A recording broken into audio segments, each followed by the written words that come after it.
Scotty, you're in a little bit of a different location today. I am, yeah, I am. Just parenting from home, the joys of children. Nice. So are you, MG, in a different location? New house, man.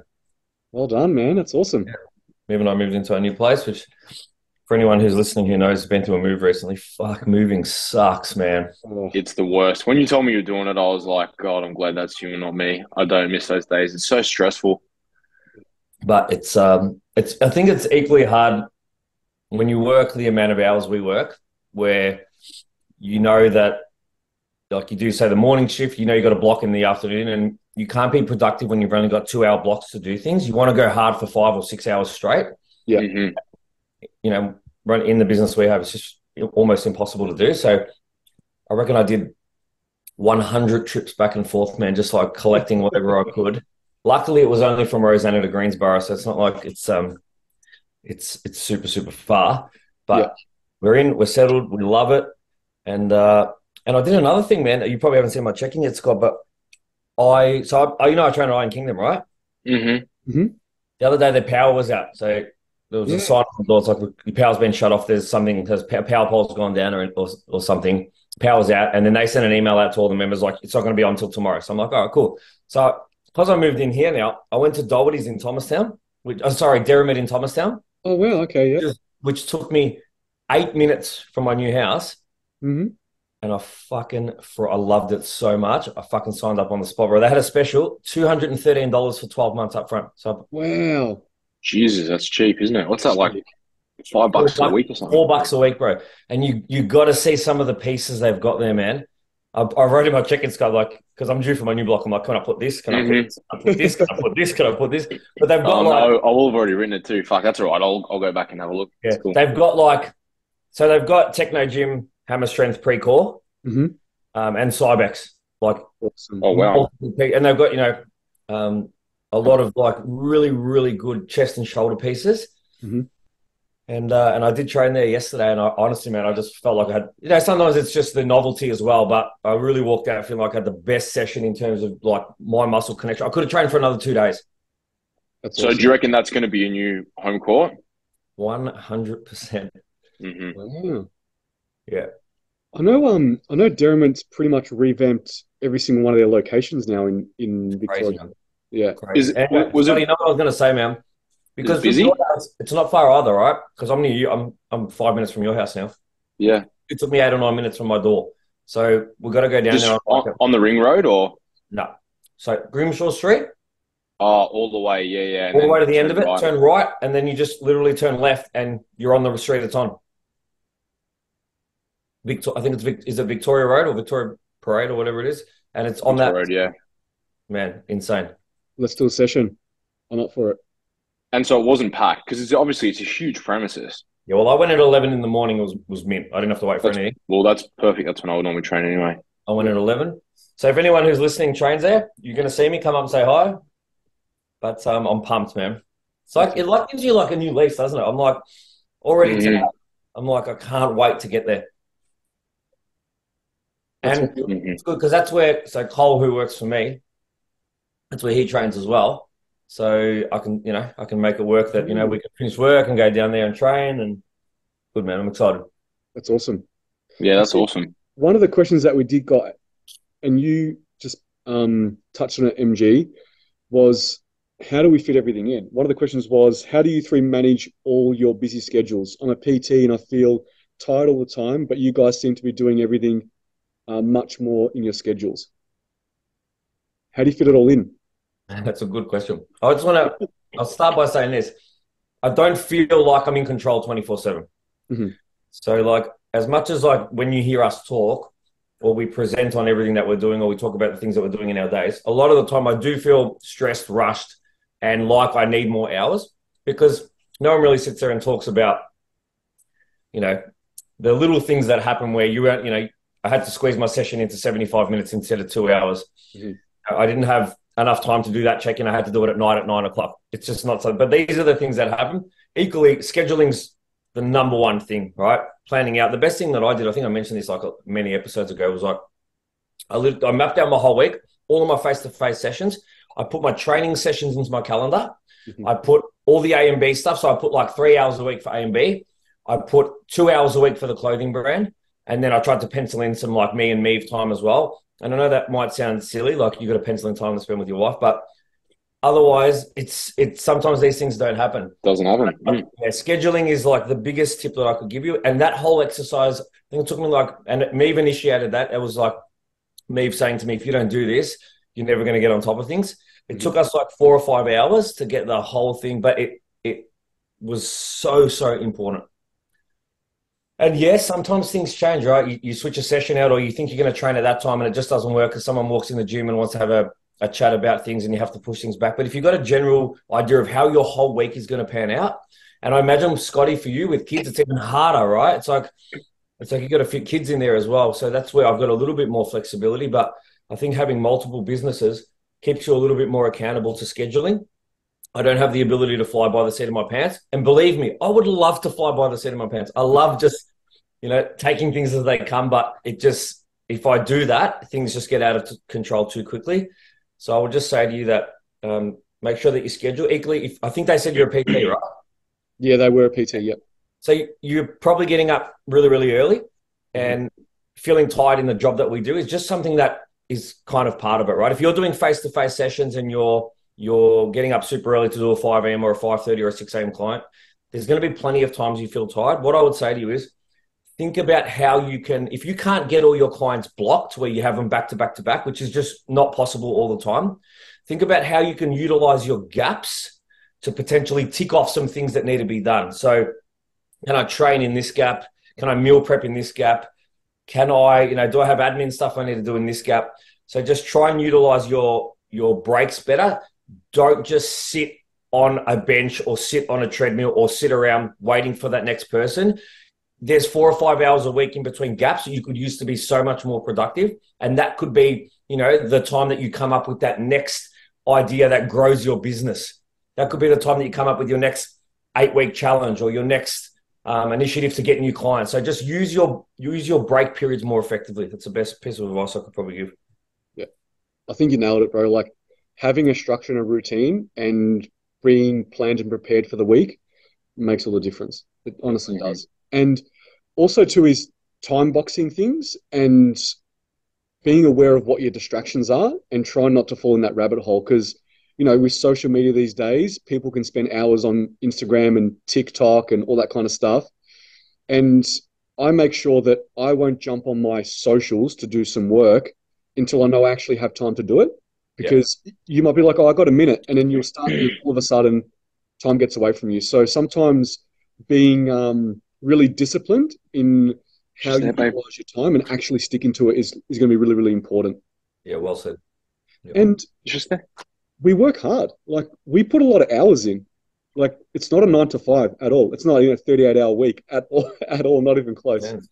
So we do work really, really hard, even though it may not look like it on our face. Well, I mean, if you're only looking at like us here on the potty, or just seeing socials. But like I think I did my first check-in this morning before 7 a.m. and my last one last night at about 8:30 p.m. So yeah, like on Mondays I was doing check-ins and people were in bed and I didn't respond to the next day. Like I was sleeping. I was like, yep.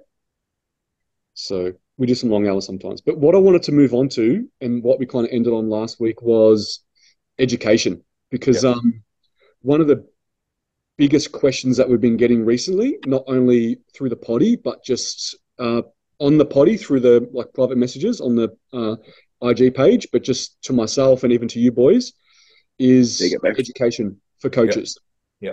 So, courses, mentorship programs, seminars, how to get started, what you should do, all that kind of stuff. So instead of going into the individual question, because I think we just cover them by just saying, if you were kind of to start again, like if you were just fresh and you were to start again, nothing, absolutely nothing. You just have a passion for it. What would be your plan of attack to educate yourself and to get into the industry and become a coach? Do you want to start, MG or Scotty, or do you want me to kick it off? Nope. No, you go for it, man. I'm going to go for it? Okay. So if I was to start all over again, I think the first thing is becoming a PT is going to be a component of that. I'm a strong believer that to be a good coach, you've got to have some face-to-face experience. Not only with knowing how to communicate with people, but also just how to program for people and general gym etiquette and also how people train. What you'll find is when you start to get to know people and get to know how people lift, they will find, and it's not their fault, they will find every way to cheat a lift. Like they will find every way to do it a little bit easier and to modify the form slightly. So after you've trained a lot of people face to face, you kind of know the trends of what people try to do. So then when you program, you know how to make sure that they don't do those kind of things. You also can make sure that your programming is practical and that it's going to work. It's going to work from a gym etiquette perspective, a performance perspective. I would say if you've never done any face-to-face and you just go straight to online coaching, you can definitely make great programs. But you could definitely make better ones if you have face-to-face knowledge. Like if you're just training a Gem Pop client, I'm sure you could probably build a program without ever doing any face-to-face work. But if you wanted to move into comp prep or be more physique or aesthetic specific, then you're really going to have to know that knowledge of how people move, their different body shapes and types, lever lengths, things like that, what works, what doesn't work, trying to teach people how to activate certain muscles. You also have to know how to deal with people that have injuries, that are trying to rehab injuries, that can and can't do certain things. And the only way you're going to learn that is by seeing people face to face. So I think the first thing would be to do your PT course and start to face coach people. The next one would be, I think we've spoken about this on the potty before, is just get some really basic nutrition knowledge. And we've spoken about, there's a couple of books. One is the Eric Helms, is it Muscle and Strength Pyramid? Yeah, yep. There's a couple. Yep, there's that one there. There's also a couple of comp prep books, which I think you held up last time we were on the potty, MG. There's more now, but I would say like either the Lane Norton or the Cliff Wilson two would be like a pretty easy two to start with in terms of comp prep specific. Yeah, so I would start. I think that the Cliff Wilson one was the one like you and me looking at like 10 years ago. I think the Lane Norton one's probably a little more modified and up to date. Yeah. Lane's is a lot more refined and it's got a bit more like specificity around rates of loss, and it actually gives you some formulas based on anecdotes. So taking a few meta-analyses on this is how much lean mass is usually lost over a contest prep. So factoring that in, there's actually quite a lot of math to it. And I think that's essential. If you've never, ever been involved in that space and you don't have any kind of nutritional science background, you'd want to have read that cover to cover 3 or 4 times so you understand it. Yeah. So become a PT, work face-to-face, get those 2 books into you at least. And then I would say just start learning from doing. So just start coaching people and just really starting to refine your craft. I think becoming a good coach is not about all the practical knowledge that you have, like all the book smarts that you have. I think the art of coaching is really, really important. And the only way you learn the art of coaching is by doing. I haven't seen a book or a course or a seminar or a workshop on the art of coaching and how to actually coach people, because everyone is different. Everyone has different personality types. Everyone has different things that motivate them. And the only way to learn is by doing, and just start coaching as many people as you possibly can and just refining your coaching process.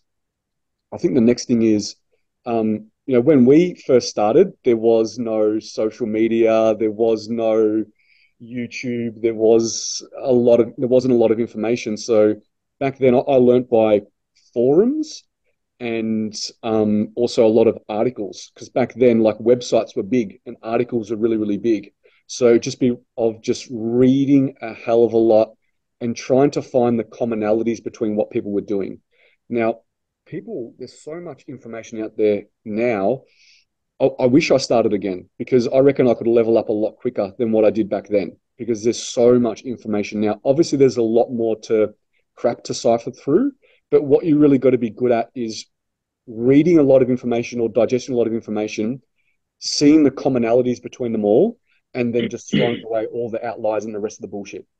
and just really seeing what is common. What is everyone doing across the board, even if they have all different techniques and ways of doing them, seeing what the foundation, all the underlying principles they're using. Also, that can be used as your bullshit detector too.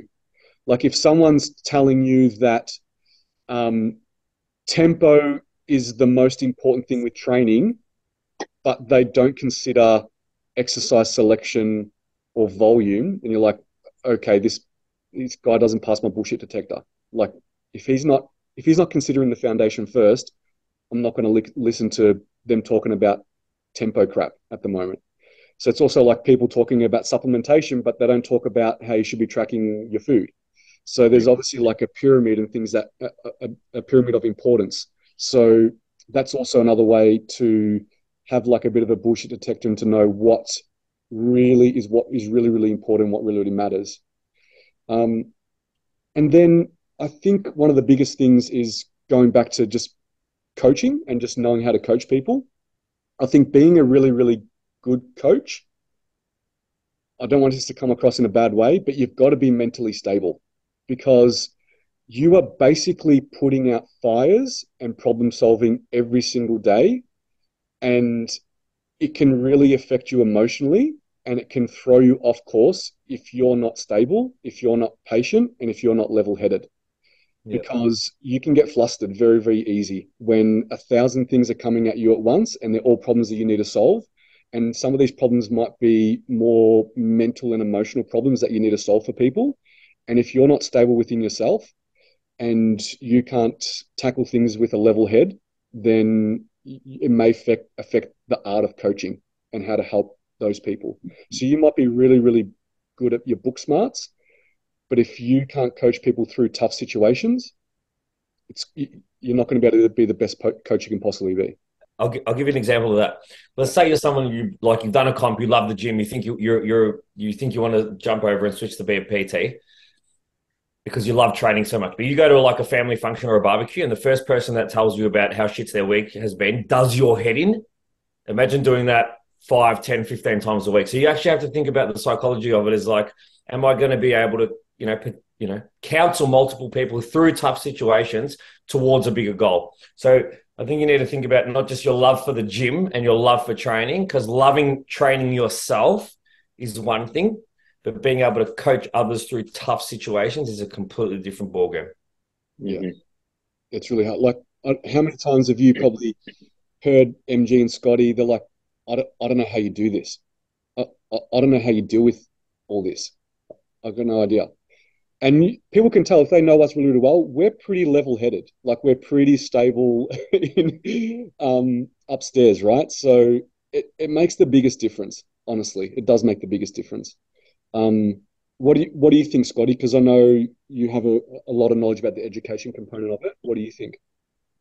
Yeah, I agree. I think initially doing your Cert 4 or getting your PT certification, I think is a must, purely because, as you said, you need that in the trenches practical experience. I think these days everyone just wants to be an online coach because you can work anywhere you want, and I feel like there's a false understanding of what the actual role entails and what is involved in it. Everyone thinks it's just you're literally, oh, okay, cool, yeah, we're going to change your calories by this much, off you go, blah, blah, blah.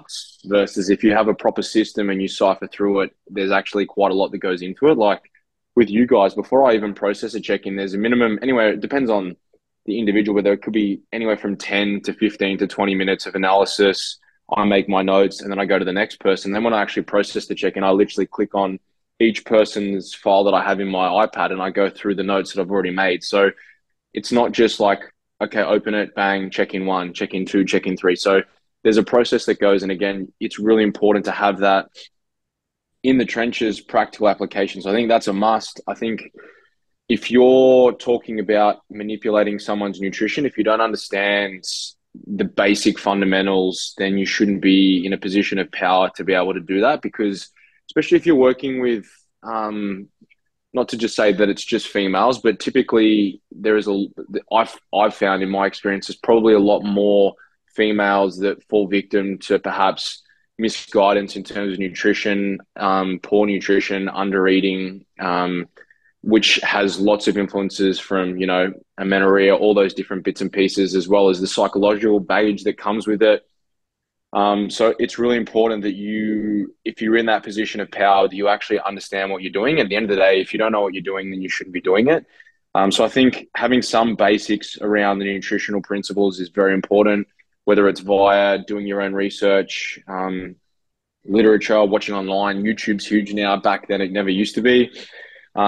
I'm obviously an advocate of going down some form of academia. I think if you can get any sort of undergrad in some sort of sports science and then, dabble in nutrition science, it depends which path you want to go down. At the end of the day, you could do sports science and then lean into nutrition as time unfolds. There's lots of Sports Nutrition Australia have a course.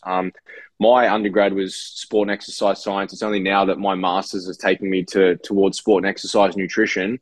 But there's lots of short courses that you can do to level up. But I think one of the biggest things is getting that in the trenches experience and essentially learning from people that know more than you do, because that's where you're really going to level up. I think about these days, everyone wants to earn money and they want to start charging, top coin very early on, versus I think back to, I remember when I was at uni, this is going back years and years ago, I was working probably 30 or 40 hours as a PT, doing my sports science degree, working at Hawthorns Reserves, Box Hill Hawks, running Oakley Chargers TAC Cup football program.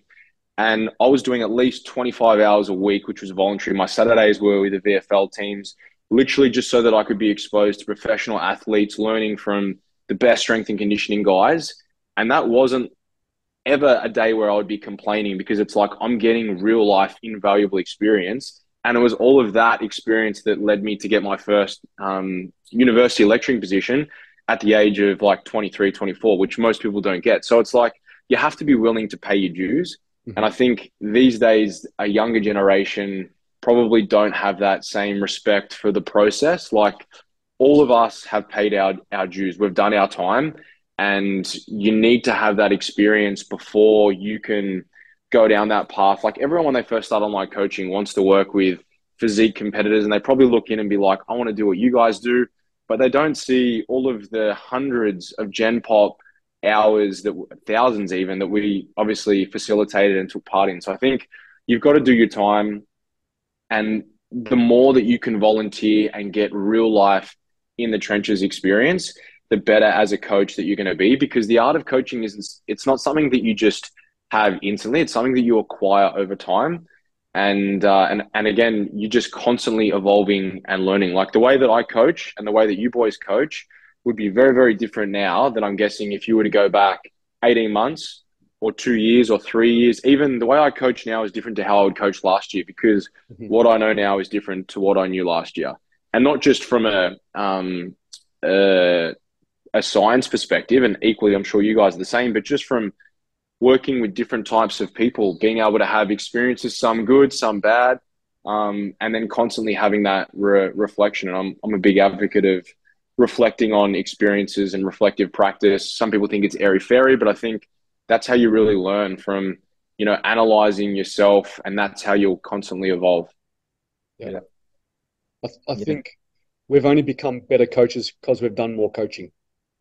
That's how you get better. It's like anything. You're a better builder when you build more houses. Is the first house you build going to be really, really good versus the 1,000th house? Nowhere near. So, 100%. And it sounds basic, but that's literally how it is. It's with anything. Yeah, 100%. I think the other thing is to also be coached by someone that you respect or is respected in the industry. Be coached, but equally, I know there's people who's oh, I had a coach for my prep. Get someone to coach you through an off season. If you haven't been coached through an off season because you think the off season, doesn't need as much adherence, then you're missing out. Have someone that you respect and that is, highly respected in the industry, coach you for years. Why would you ever stop having a coach other than financial issues, which I totally understand come up? But if you really want to learn, you should be coached through every single part of the process. If you haven't gone through an off season, a prep, a diet break, a mini cut, every type of phase multiple times, there's so much more you can be learning. I was literally about to say that point, because Scotty touched on it too about, getting a mentor. So if you're a PT or a coach, hire a coach that you want to be like and that you want to learn from. Firstly, it's tax deductible, right? So you can run it within your business, right? Because it is coaching, it's education. But they can mentor you. Scotty and we and I spoke about this the other week, right? About how people have asked me offline about mentorship and whether there's any mentorship programs. And I'm like, we mentor people that are within our team because, we interact with them. They ask us questions. A lot of stuff during COVID, I made a lot of information, a lot of educational things that I send out to clients. So I've got like a library of things that I made back then because I had more time that I use for mentorship. And, clients come to me all the time asking, I've got this client, this is what's happening, this is their data, what do I do next? We have clients that come up to us that have business-related questions. So try to get mentored by someone that you eventually want to be like. And that money is definitely worth your while for sure. Yeah. I know we've spoken about whether we do some kind of mentorship program externally, but that's just another thing to add to our plate. But and also we've also spoken about whether we'll have coaches that coach under us too, which is something that I'm thinking about. We were speaking about that the other day. That's right, we were speaking about it. Yeah, that I'm thinking about. So I think I want to put in a little bit more back-end work so that when I onboard a coach, I make it a lot easier for them to level up straight away. So I want to build that out first before I bring anyone underneath. Yeah, and have someone coach under Team Trimboli for sure. But I've got my lookout on people though, who I want to do that. Because I know MG, you do it. Obviously, you got people that coach at O&T. Yeah, one of them you coach.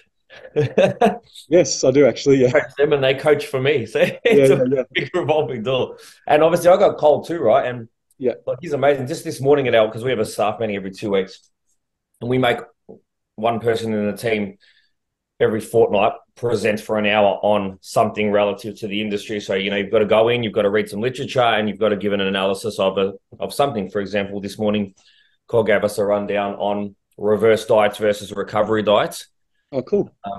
And an RFL diet, which he's just done himself, right? Which is like a rapid fat loss diet. So he went super, super low calorie, high amounts of body fat. So, he could afford to go really hard and basically chewed off like 9.5 kilos in 4 weeks, right? But like he went super, super aggressive. So even like learning within your own teams is so important as well. Yeah, 100%. Yeah. Just like continue, like even me and I, we still have to do it, right? We have to present education. And I could sit back and say, well, I employ these guys, they can do the education, but it makes me better reading a piece of, an article that I haven't touched on for maybe a year or two. Yeah. Yeah, definitely. Any last words on this, boys, before we move on? No. Good one. No, we're good.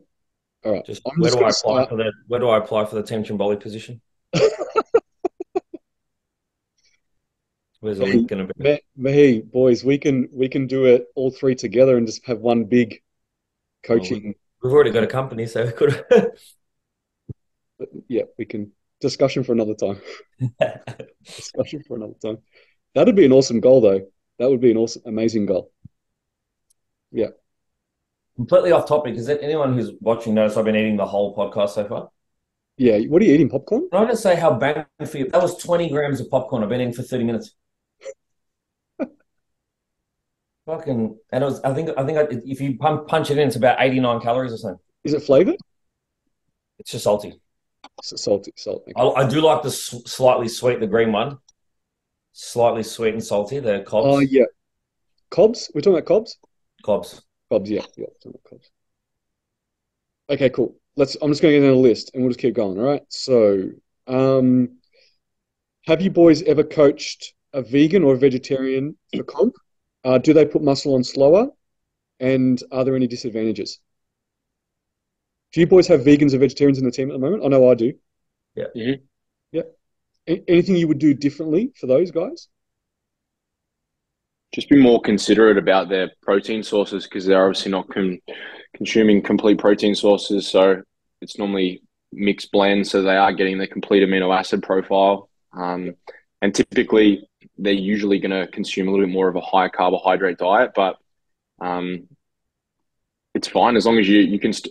Sometimes it can be a little bit more challenging, but again, if you can get a really good, I find a good supplement via a protein source, it makes it easier because obviously it limits the trace elements of carbohydrates that go in as well, because that's normally a hard spell. Like you can eat, everyone's like, well, why don't you just eat more lentils? Well, you can do that, but you've got to eat a lot of them. That also sends the fiber through the roof, and carbohydrates are a lot higher as well. So it's trying to find that balance, but also factoring in, it's not just about protein, it's the entire micronutrient profile of the foods that you're eating. So I think as long as you have some consideration, but it's actually a really good exercise. I think it's very beneficial. I remember the first time I had to write both vegan and nutrition, vegan and vegetarian, pescatarian, whatever it is. You just have to go and do your homework. And then once you've done it, and then you send it through and they're like, oh, it's a bit plain. And you're like, wow, that is a bit plain. And then you have to go back and then do it again. And then now if someone sends it through, you just know what to do. But again, we speak about anecdote experience that comes with that. So I definitely don't think it's limiting. Do you know, I was thinking about this the other day. I actually, not that I'm vegan or vegetarian, I follow an omnivorous diet, but I only have one meal a day at the moment that has meat. Okay. Pure out of convenience. I eat so much Greek yogurt just because I'm always on the go and it's easier. I didn't even really realize it until the other day when I was, I don't know, randomly just thinking about it. So it hasn't hindered me. Granted, I have one meal of meat, but Yeah. What meat do you have? it's the Coles chicken mince. Oh, you have chicken. Yeah. Okay. White meat. Okay. Yeah. Yeah. And beef mince as well. So if I'm having Yeah. if I'm having red meat, because you got to make sure you're still getting in some red meat as well, mate. I knew since we bought him to Suvo's, he was turning Greek. I knew it.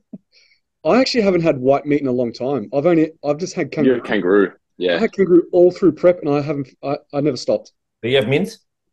Yeah, mince. Yeah, but I haven't had chicken or fish or anything in my own meal prep in so long. So Friday nights though, you have chicken soup. Yeah, yeah. There's a bit of chicken in the soup. Yeah, of course. Yeah. Loves it. Yeah. So with vegan and vegetarian, everything you said, bro. Sometimes you find also their fats are a little bit higher because their protein sources have a little bit of fats in them, and also that you just got to be careful of their fiber, because it can get up there. It can skyrocket. Yeah. It can skyrocket. Yeah, yeah. I literally had that conversation today, this week with the client. That's vegan, and she's competing in season B. One of the things you can do with that as well, which I get my vegan clients to do, is if it is quite high, is just taking off the skin on some of the vegetables as well, because like say for example potatoes or whatnot, that's where typically a lot of the fiber is, so it just does help to reduce that a little bit, but they usually have really good digestion. They do. Okay, next one. This is going to be a scenario. Is there anything to be concerned about if my weight is holding? My weight is held for almost 2 weeks, and I'm going and I'm doing all my cardio steps, hitting my macros. I've lost over 8 kilos, but have plateaued in my prep. So the weight's been holding for the last 2 weeks. Should they be concerned? You're just not in a deficit anymore. Yeah. If it's been 2 weeks, yeah. Sometimes whenever I give someone an adjustment, I might give it just over a week to see if we're going to make a change. Like sometimes they don't respond straight away, and it'd be like a full week into an adjustment. It'd be like, it's not working. I'd like to give it a bit more time. And then, normally within the second week, they start to see things moving. But yeah, if it's been 2 weeks or more, then I'll be like, okay, cool, that wasn't a big enough adjustment. Need to go again. Yeah. And like some of the reasons why sometimes it doesn't change, like if you're someone who's not on a meal plan, let's say you're macro tracking and MT takes 30 grams of carbs off you and you take your dinner meal from 150 grams of white rice and you swap it out to 400 grams of potato, all of a sudden there might be some fluctuations in the volume sitting inside. So that's why I like to give it, say about a week. And yeah, at the 2 week point, probably ready for that next move. Yeah. Well, yeah, obviously like macro tracking accuracy is super important because sometimes we give small adjustments, like 5 grams of fat or like 10 grams of carbohydrate, like small little adjustments. And if you aren't tracking accurately, it's not going to make a difference. Yeah. Yeah, exactly. Yeah. Have you ever fired a client? or for whatever reason you find that it's not coachable? You ever I fired? have. You have? Oh, you have? Hmm. Yes. Just, but I haven't said you're fired, but I've parted ways. Did the Donald Trump, The You're Apprentice? fired. Yeah, I've parted ways with a few, probably more so in the last 18 months, mainly because I just, and again, it's like I wouldn't just do it to just anyone, but I have a cap of how many people that at any one point in time at the moment that I'm willing to work with, and if people aren't fulfilling their requirements, and I always say to everyone, if I'm asking for something from you in terms of enthusiasm, you're going to get it tenfold from me. But if I'm constantly having to chase you up for you to submit me the data, for me to be able to analyze it and make you better, it's not about the money for me. Someone will take your spot straight away. I'd rather give that away and give it to someone that actually wants to improve and wants to be better. So I've had that conversation, I think maybe 3 or 4 times in the last 18 months. Yeah. Nothing bad. Like it's just, No. and it's not, it's just literally like, I'm just not probably the best person for you. Perhaps you're better off, or go away, sort your lifestyle out, get everything sorted. And then when you're ready to commit, come back to me and we'll chat. Yeah. I don't think there's anything wrong with that either. I think Not it's at all. better. Yeah. What about you, MG? Yeah, same. Yeah. It's part of ways, but I don't think it was a surprise to either side. Mhm. And equally, it's not fun to ask constantly for things that aren't there. And then it is what I do. If something's not there constantly, I still will say send a check-in response, but it'll be a check-in based on there being nothing there. Which, Yeah. you can do once, maybe twice, but when you do that 3, 4, 5 times, it doesn't feel good from a professional standpoint to give that type of service, because you're used to giving a far more detail. Yeah. So like Scotty said, like sometimes it's not about the money, it's just about the type of transaction you want to have. Yeah, sometimes you have the conversation, it's like they're not utilizing you to the best of your abilities. Like they're paying you to be a coach, but they're not even utilizing you to the best of your abilities. Yeah. And like this is not us, none of the three of us saying like if you miss a week or you have a shit week or you're missing a few numbers.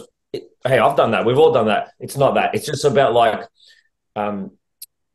nothing being there, and this being like a really consistent thing. Mm-hmm. We want to provide a certain type of service and level of information, and if we can't do it, we feel like we're letting you down as well. Correct. Yeah. What is the minimum age to prep for a comp for a female? This lady said she told her daughter that you have to be 18 plus. So I'm assuming that her daughter is younger than that, and she's asking to prep. I would say, even if you're 18, how much development do you have to be competitive? So I don't think it's about the age per se. Yeah, sure, like you can't be super young, obviously. But it's probably more about what your physique looks like and how competitive you are. And I tell people, I've told clients, I actually ran into someone at the gym the other day who wasn't my client, but wasn't in a rush to compete, but she looks great. And I asked how old she was. She said she was like 20, 21. I was like, oh, you got so many years. Don't even be a rush to compete. So I just tell people, don't be in a rush. There's multiple shows every single year. They're never going away. Do it when the time is right, and also do it when you know you're going to be competitive too. Don't be in a rush to jump on stage. Have you prepped? If you're asking from like an actual, I don't think that there's a specific like you have to be 18. Yeah, no, there's teenage divisions. No, there's teenage. Yeah, does any federations have a restriction? I'm not too sure. Don't think so. No. Not that I know of. No, you just got to think about who am I going to be competing against in what classes? Like I think for some it's like under 23s, others it's under 25s. So even if you're 18, you're probably going to be competing against someone who's either 23 or up to 25, depending on the Fed. So just that's probably the only thing to bear in mind. Yeah, I think from a coaching perspective, though, there's a duty of care and a responsibility element that you need to have. You might think, wow, this person's got so much potential. But if you just decide to throw them in the deep end and hope that they can swim, then you can do a lot of damage. Like if that was me, even with like young 17, 18-year-olds that I've worked with, I'm like, okay, if you can give me 18 months of this, this, this, and this, we're going to go through different phases of it. You'll have a mini cut, which will give you a taste where, and I'll try and structure it around a time where it would require that individual to have an element of sacrifice. It could be like they've got a birthday dinner or something, and you have responsibility as an athlete, just so they can get a taste of it. Okay, well, that's what that 5 or 6 weeks was like. You're looking at 24 to 28 of those weeks. How does that sound? And if they still, sometimes they might get through unscathed and they love it, and then they've been bit by the bug. But equally, sometimes it's like, maybe I've just got a little bit more growing to do, a bit more maturity, and then perhaps I can look at it. Yep. Thoughts on powerlifting belts, brands, recommendations? So, do you recommend any belts to your clients for certain lifts, Scotty? I use, and most of my clients that have a belt use the Rogue Ohio belt. The SBD ones are really expensive with the clips, and I think unless you're really a high-end powerlifter, I mean, I look at Big Zach, who is number 3 at the Worlds in terms of the 125 class, and he uses the Rogue Ohio belt, and he's one of the strongest, well, was one of the strongest humans in his category on the planet. And so I think end of the day, everyone thinks that a belt just protects your back and it makes you stronger. It just teaches you to brace and to breathe properly. Yeah. So I think, but they're a really good belt, value for money wise. If someone wants to look at it, the Rogue Ohio belt, I think they're about maybe. Is it a lever buckle? Or is it no lever? No, it's just the normal pins. And I think it's about 160 or 180 bucks or something. Yeah. I've got mine that I've had and maybe 2-3 years old, and it's as durable as ever. Mm-hmm. I know for most of my clients, because they're not powerlifters, so they're not going to be doing anything under like 6 to 8 reps. So sometimes just like a really good, and obviously they're fit, I'm training females, a really good Velcro belt will normally do the trick, to be honest, for the majority of their lifts, because they're going to be doing RDLs as some of their heavy lifts, squats, majority it's going to be Smith, hack, pendulum, that kind of stuff. So they can get a good amount out of a good Velcro belt, especially too because the size of their waist changes so much between comp prep and off season. But also you can get a good leather one too. So I actually was with a client at the gym the other day, and we're walking through the front store where they had all these belts, and she has like a longer rib cage. So she finds a lot of belts like dig into her ribs. So we had to get one of those leather ones that are wide at the back but narrow at the front, where it's like probably a lot more like an old school version, right? And it was a buckle belt, because a normal like the dip belts, dip belt, exactly as I was going to say.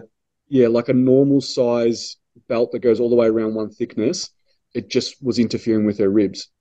So sometimes you have to try belts on to see what best suits you. But as we kind of said, you don't have to go anything too full on, because unless you're a powerlifter and you're a big, heavy person that's going to be lifting a lot of weight, you have to go anything full on. Like I've had my lever belt for so long, and it's just a lever belt. I think it's 10 millimeters thick, because I think you can get 10 or 13 mil is like the leather ones. So it's the thinner one. It's a lever belt. It does the job. No dramas. I think that was, it was like $100 back then. So, but I normally do recommend belts especially for those big compound lifts. Yeah, for sure.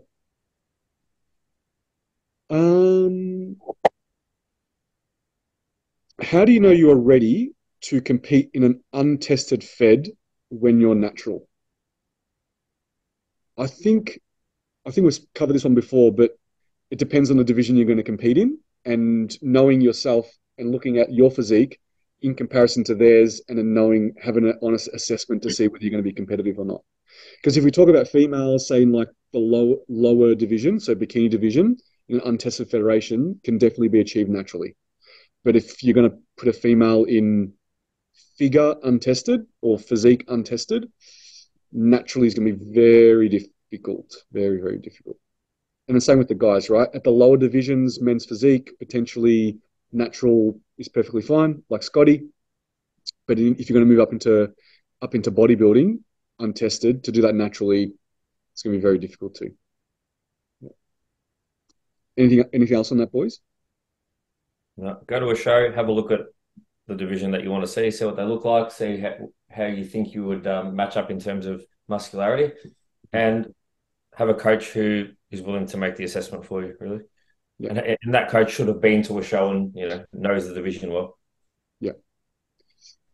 You've spoken about intensity a lot.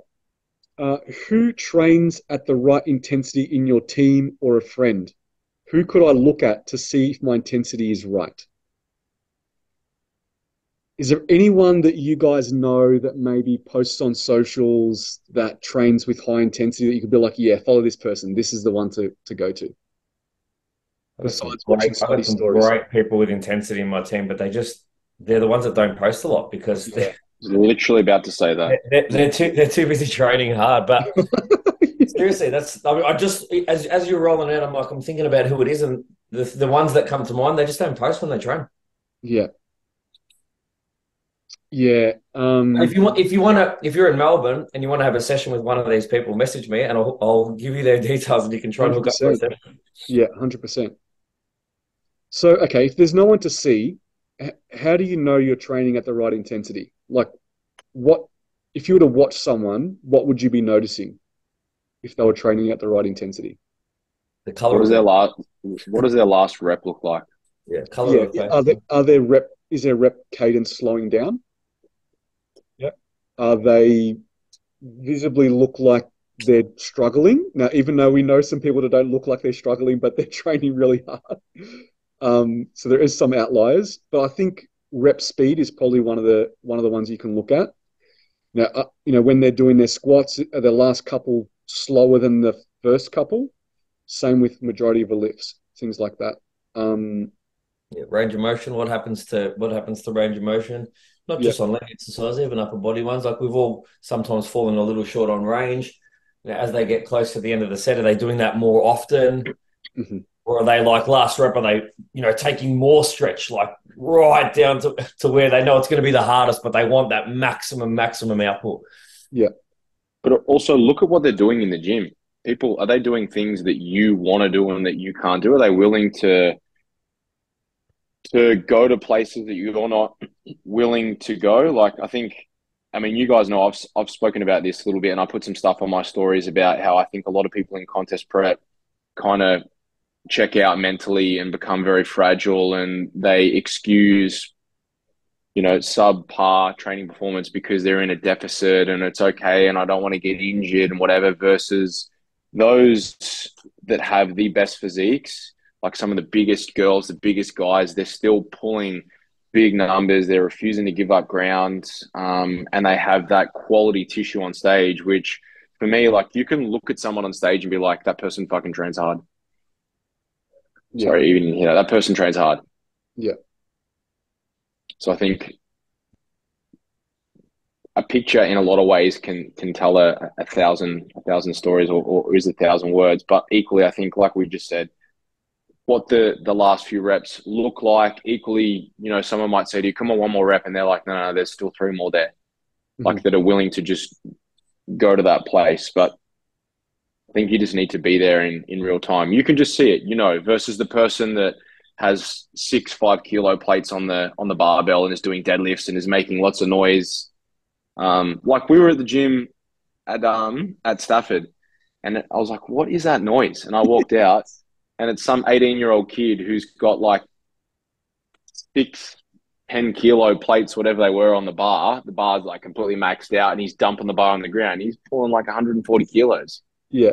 I was like, bro, just relax. That girl just did her last warm-up set on like 140. Do you remember the back? Like, oh, that's really cute. Do you remember his back? Yeah, he was about to snap it up. Wow. Oh, no. Yeah. Yeah, but there was like 3 of his mates all around him, like pumping him up. But yeah. So he was probably training hard, right? He just wasn't. Yeah, I guess. I guess he was training hard, I guess. Oh, man. Yeah, so. Yeah. But there are a few things, I think. Going back to being a good coach and a good PT, if you've got some hours face-to-face, you can really tell if someone's got a couple of reps in the tank or they don't. Yeah. So if I look at someone in the gym, I can be like, they could have done way more. Like, they're just fluffing about. They're definitely fluffing about.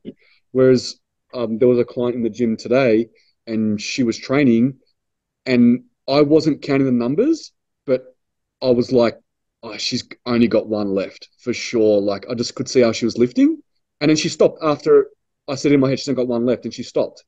So you can really, really tell just by looking at people if you've got a good eye to be like, yeah, okay, they're really pushing it to the nth degree. And at the end of that set, you shouldn't be able to talk. Like you should be huffing and puffing. I come off a leg extension or off the squat machine, and I want to sit down. Like if you're not walking funny when you come out of the leg extension machine, then you probably didn't go hard enough. Yeah, love it. What was the hardest thing about your first prep? I think one of the toughest things for someone prepping is, for me, it wasn't like the missing out on the social or the sacrifice. It was managing the energy deprivation. So just that feeling of, the suck and not knowing what it's like. Whereas now it's like, it's something that if you love the sport, you kind of look forward to the suck because you know that, you're getting close to your goal. But I think not knowing what that suck feeling was and how to manage, just not having energy to do basic functions, I think was probably the toughest thing for me. Yeah, Scotty? Mine was probably just the hours that I was still working, and I had my first prep also coincided with my wife's first prep, and there was about 6 or 7 other athletes that I had in prep, and I was still doing lots and lots of face-to-face hours, and it was just managing fatigue. Like I didn't sleep anywhere near as much as I should have, so it was probably just that, just not having the flexibility and I guess the time management that I would have now. Yeah. My first prep was 2011. So the hardest thing for me was not knowing if I was doing the right thing, because back then there was no coaches. I was self-taught. I was reading things on bodybuilding forums and listening to articles and watching other people's prep diaries and trying to work out what I was trying to do. So it was not knowing if I was doing the right thing. So the unknown. And the other thing was the energy deprivation. Like I was still back then living with my parents, and they were just looking at me like, are you sure you're supposed to be like this? So just constantly concerned about me. And I'm literally zombie mode, like zombie mode. I don't even remember. Because I remember back then when we were talking, it was like your first prep, you basically just had like tuna salad every meal. I was having tuna salad. I was having like a lot of eggs, a lot of chicken, a lot of lentils. Yeah, like just the basics, like which is fine. Just all the basics. No, it was totally fine, but it was probably less carb than you probably could have had. You know what I mean? Like it was probably lower calorie than you would have had now. Yeah. Like I was doing a certain amount of cardio. Like I was all self-coached and self-taught, and I did well. Like I won my show. Like I did all right, but it was all self-taught, and I just didn't know if I was doing the right things. Like I had no idea. Just based on the knowledge that I had gathered, I just tried my best. So that was the hardest thing about my first prep, just not knowing. And back then there was no tanners, there was no posing coaches, there was no nothing. You had to learn everything yourself. Yeah. It was definitely different back then. Do you think the standard of bodybuilding in Australia is behind the rest of the world? I think the standard of natural bodybuilding in Australia is quite good. But this is the thing. You don't really hear a lot about what's happening internationally in the natural world. Yeah. Right. There's a few federations overseas that cross over into our Australian federations. But because natural bodybuilding isn't as glitzy and glamour as, enhanced IFBB, it's just not put up as often. But I think the amount of natural athletes we have in Australia is amazing. And I think we're pretty fortunate. I think if you're looking at IFBB, I'll probably say this comment's based because we just don't have a lot of top-level IFBB competitors doing world shows. Not to say that the quality's not good. We've got some amazing IFBB athletes in Australia. But let's just talk about the natural game. I just think that's just not spoken about a lot. But I think we have so many competitors, man. Yeah. You okay? Think about this. We've got how many federations running how many shows per season in every state, and we still fill up all these shows. I think natural bodybuilding in Australia is actually right up there. Yeah, definitely. I think that in Australia, because we don't have as many shows as say America, for instance, because we have a season A and a season B, whereas in other countries, they run shows constantly throughout the year, like constantly. So we actually more, our shows are pretty big. We have big lineups. We have a lot of people competing. So I think it's actually more competitive in Australia because there's not as many shows for us to do. So, when we talk about like getting pro cards and getting overall wins, it's actually really, really hard in Australia because there's not as many shows and there's so many people that compete. Like it's really, really popular. I actually had this thought the other day. It's like, I wonder if it would work in Australia to have another season in the middle. So you got season A, you got season B. So have like something in the middle and like call it season X or something. Just call it something totally different and literally run shows in the middle of the year. So we'd have a bunch of shows, April, May, a bunch of shows July, August, if you want to make it, and then a bunch of shows September, October, November. We'd have to get the other federations involved, but I think we can have a chat with them. You would need the other federations on board, so you're just not the only one running a show then. Yeah, that's where it wouldn't work. Federations to run shows around that time so that you can make sure the season is successful. Because we know as coaches, people plan to compete in advance, and you need to give them plenty of time to make sure that they plan their prep to compete, to peak during that time. What do you think? Are you making it official? We making this official? Season X next year? Season X. I think, like you said, the only caveat to that is everyone else would have to be on board. Otherwise, you wouldn't have any athletes that would prep for it. Yeah. But if they did, I don't see why it wouldn't work. Would always be freezing. Season X would be freezing. It would have to be that middle. Yeah. Mm-hmm. Because you look at other countries and they run shows year round, and I don't know if we're the only one, but the only one that I know of that run just a season A and a season B and don't have anything in the middle. So season X, you heard it here first, everyone. Season X. Coming. Okay. Next one, water loading. Is water loading necessary in peak week? Scotty? Absolutely. 10 litres demineralized from Bunnings every day. Bunnings water, 10 litres every day. Yeah. We've covered this heaps of times, but yeah, I know we have. Yeah, you can find it in the episode. No, it's not. It's absolutely not necessary. All you want to make sure is that the athlete, if you're the athlete, that you're adequately hydrated is substantial. So whatever you drink, you may say drink the same or just drink slightly above, even just 500 extra mils to ensure, but you don't need to do anything ridiculous. And just be smart around when you're getting closer to the show, not having too much water sitting in you so that you don't have water belly and you don't need to piss every 2 seconds. Yeah. So staying hydrated is important. You don't need a lot of water, but you need to stay hydrated and making sure that you are hydrated. But we still see, man, plans that are like 7, 8, 9 litres. Yeah.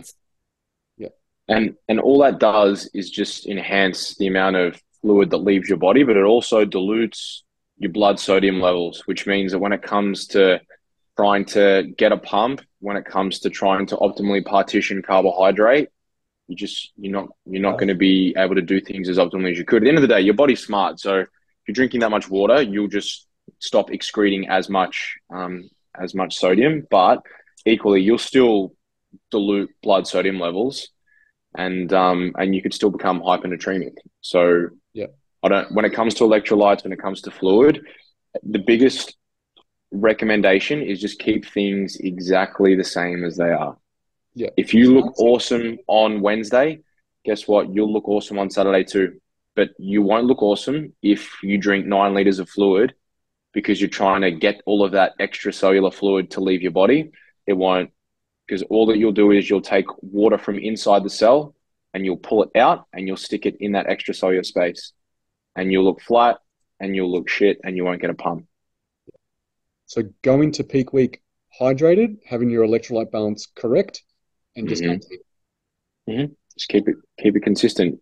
Taper off a little bit of water before you're about to go on so that you don't have any sort of distension and you don't need to go to the bathroom, but it should be just very, very consistent across all things in peak week. That's the biggest thing. Too many people try and manipulate too many variables thinking it's going to give you that edge, but it only gives you an edge when you start looking at those elements of minutia if you are peeled inside out. Because if you're still 3 or 4 kilos over where you need to be, you can do all of the magic formula manipulations that all these wizard coaches apparently do that don't work. And you probably won't look any worse because you won't be lean enough anyway, so it won't really matter. So just get shredded and then keep things consistent. I think if more people focused on dieting harder and getting leaner as opposed to trying to find an extra 1 or 2 or 3%, again, you've got to be in that top realm conditioning wise to really be able to notice any kind of, physiological benefits and aesthetic benefits in the look as a result of that. So yeah, people are chasing that 1% and then at the detriment of looking 10, 20% worse. Mm-hmm. Yeah.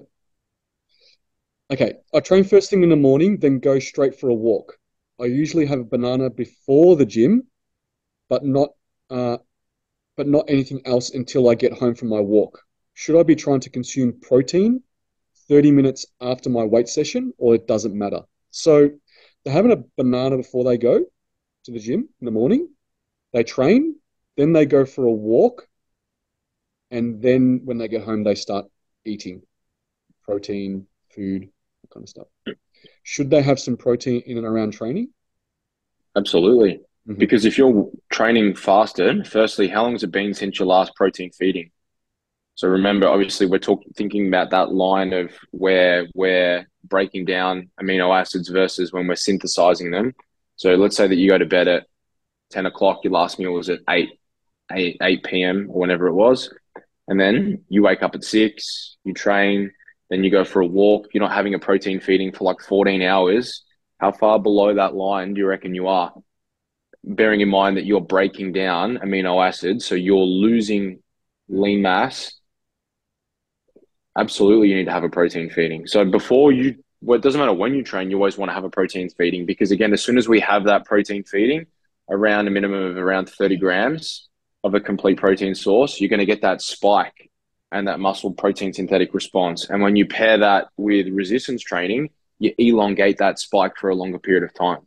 So you definitely, especially when you're training fasted, you definitely need to get some protein in, or at the very least, sip on some essential aminos so that your blood amino acidemia levels are at least elevated whilst you're training. So you've got amino acids in the blood whilst you're breaking them down. You're able to still get some partition through, but ideally you want at least a 30-gram bolus so that you get that MPS spike.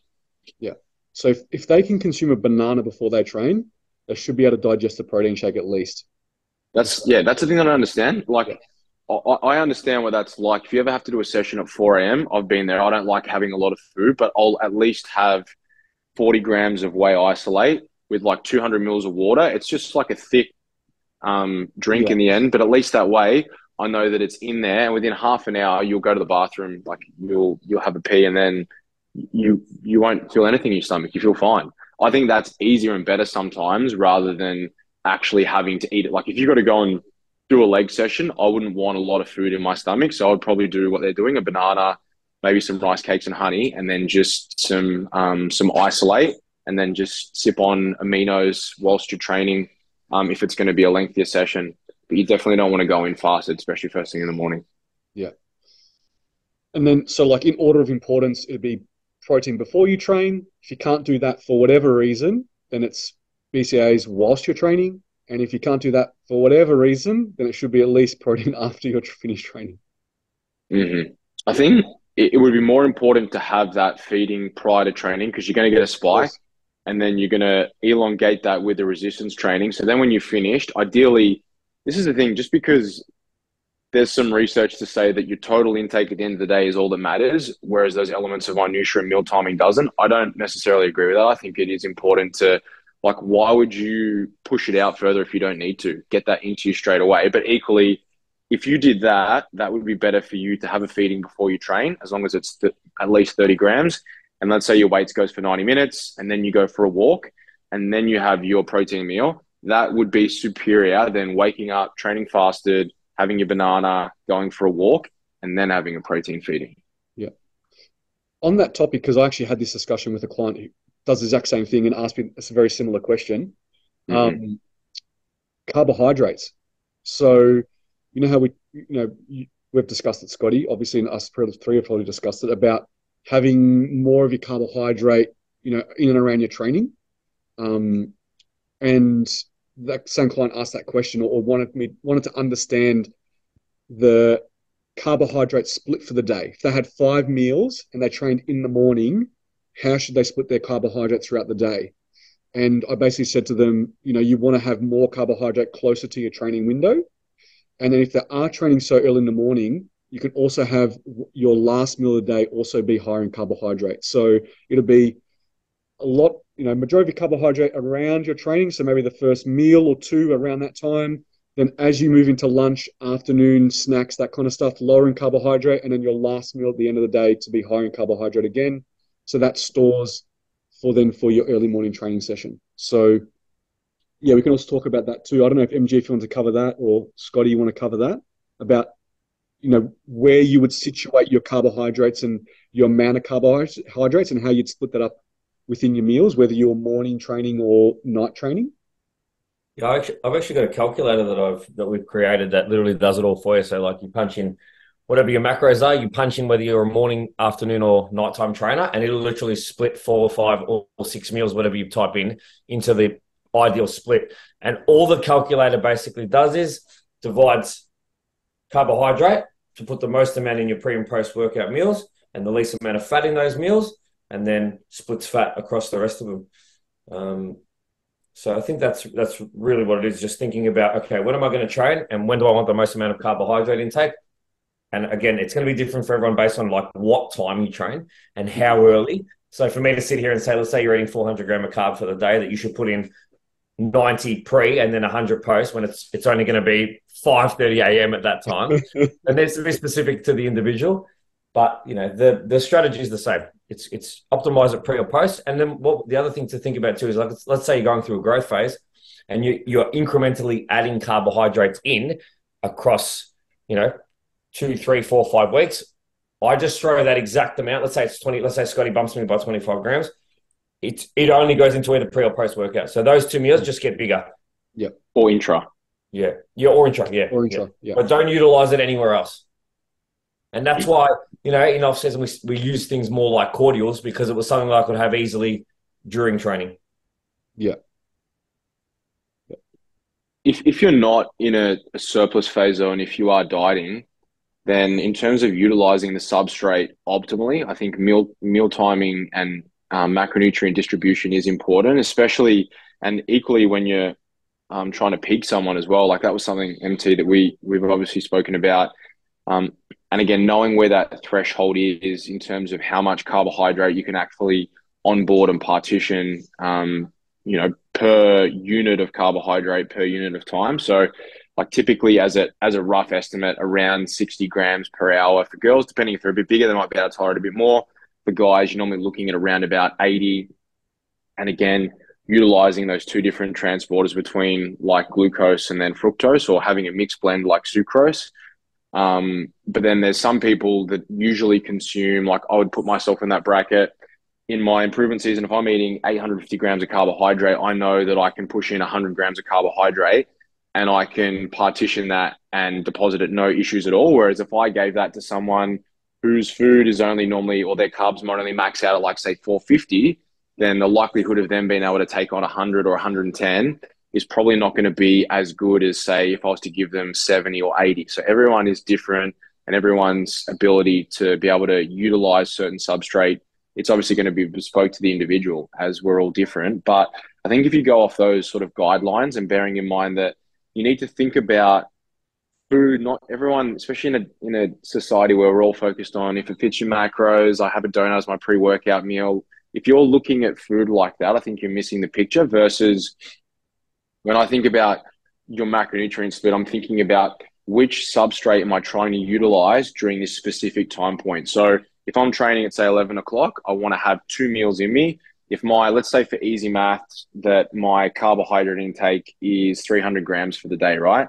Then I would be thinking, okay, my first 2 meals of the day, I'm going to push in, if I'm having 5 meals a day, I'm going to push in 80 grams of carbs for both those meals, because they're going to facilitate my training. That's the carbohydrate that I need. So that takes me to 160. And then in my post-workout nutrition meal, I might have, say, maybe 40 grams of carbohydrate just to get a little bit in, get that insulin spike, help with delivering all of the nutrients that I'm trying to get into the blood.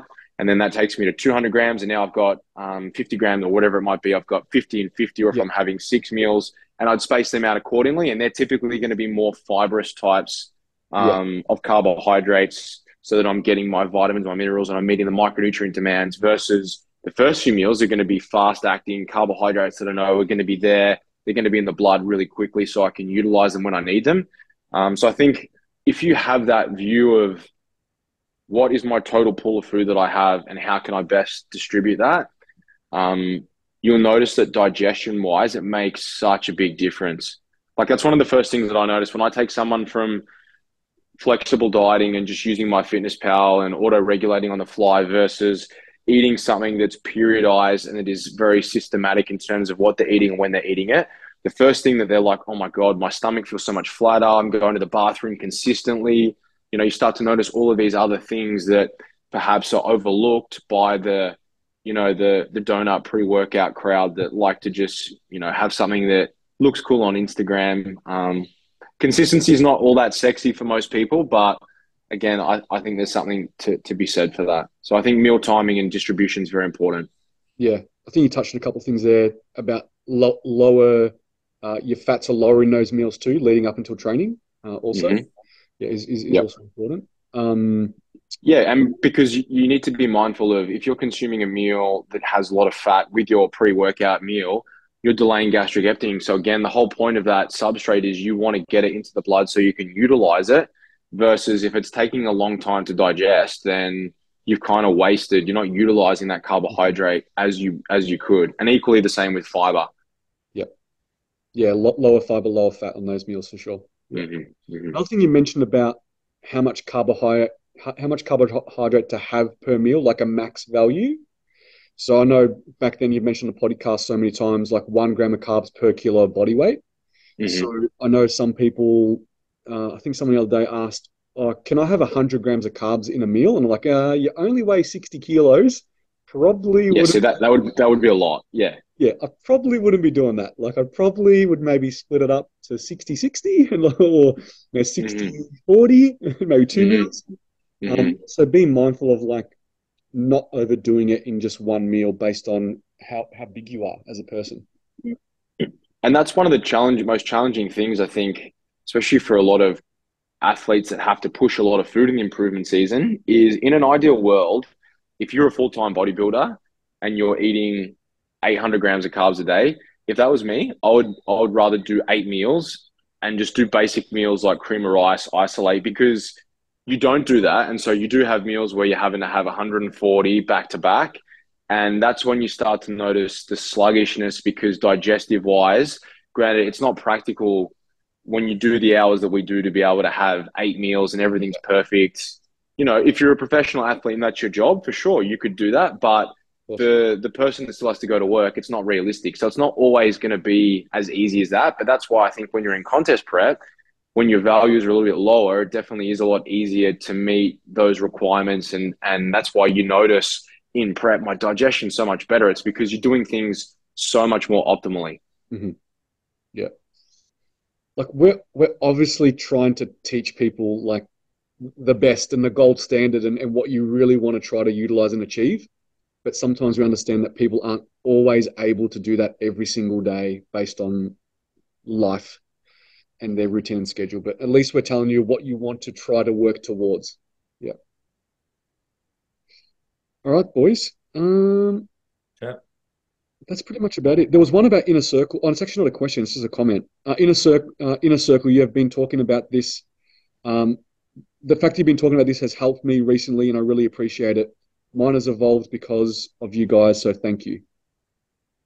That's nice to get some messages like that. That's good. Hopefully, whoever said it is listening and feeling like they've leveled up and they made good decisions around the people that they're having around them. And I wouldn't be surprised if the people they're spending more time around now are also leveling up too. Yeah, I had this conversation with another client at the start of this week about how them being in comp for the first ever time has really changed the environment and the people that are around them. Yeah. And it's evolving for them too. I've got someone who, we know well that I'm prepping at the moment, who equally has just kind of had the realization just this week that they're operating. Scotty said last week, they're operating up here, and the pennies just dropped that they are operating up here, and they love it. It's like they're not feeling like they have to explain themselves anymore. They're now like, all right, this is my level and that's your level, and I'm not going to bring myself down anymore. Yeah. Sometimes people struggle with, the fact that they feel they need to be normal, or they get looked at of not being normal. They need to be normal, and it's just like there's just different levels of normal. There's just like your normal is not my normal, and thinking that you need to be like a regular normal person. We're built different. We're different. Oh, fuck that. But also exactly fuck normal. Everyone else is already taken, so just be yourself. And this is the thing. It's like, as cliche as it sounds, life is so short.